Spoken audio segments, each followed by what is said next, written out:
Here with us now, we have Dr. Timothy Quinn with Quinn Healthcare to talk more about the coronavirus. A lot of questions, Dr. Quinn, about the testing. Right. Now, some saying it takes as long as 36 hours. Others saying 2 to 3 hours you can get a result back. How does that work? Well, it just depends on what method you use.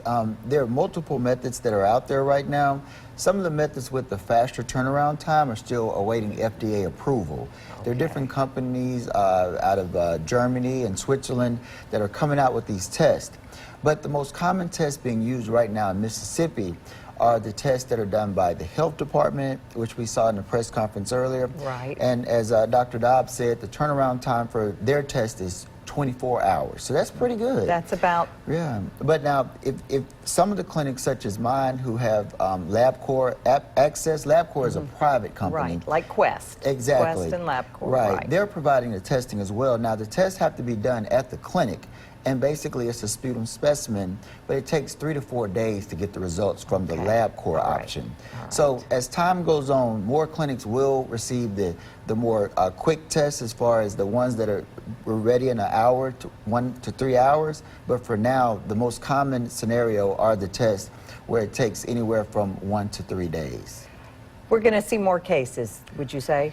I feel very confident that we will see more cases. I have done a great deal of research, looked at a lot of articles and a lot of reports, and the most common denominator is the cases increase, especially as the testing capabilities increase. Now that we're in Mississippi and we're getting more testing, we're getting more cases. Now, I spoke with a leader of one of our emergency rooms here in Jackson, Mississippi, and they said that because of the limited testing, they're not just testing everyone who comes in. Right. First, they follow the pretty much guidelines as far as testing for the flu, doing the necessary questioning for the common cold, testing for pneumonia if they need an x-ray. But as far as doing the coronavirus testing, they follow the CDC guidelines, and they're very strict, that this protocol that they're following. They have to get 2 out of 3.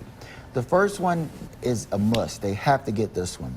The patient has to have symptoms. And I heard Dr. Dobbs reiterate that during his press conference. They have to have symptoms. They have to have a fever of at least 100.4 and upper respiratory tract symptoms to include coughing or shortness of breath. Then they have to have one of the other 2 options of the 3 on the CDC website. One of the options is they have to have traveled within the last 14 days to a country that's very highly affected by the coronavirus.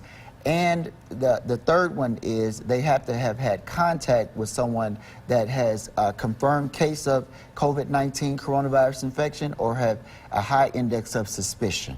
Do you think we will see, we are seeing schools being closed down, K through 12 being closed down all around us. Do you think that will come here?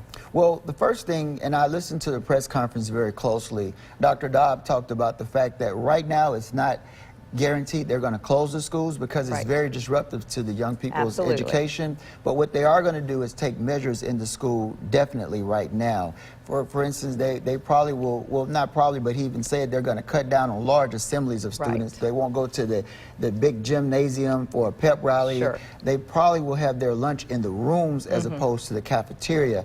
They're going to take all the measures they can to ensure the safety of our young children in school. Wonderful. And I will mention again that you are on the City of Jackson Task Force for COVID-19, and you have been coming on and letting us know different things, so we appreciate all that information. Hey, we just look forward to continuing to update everybody on the information and keep everybody safe. Thank you so much. Thank you.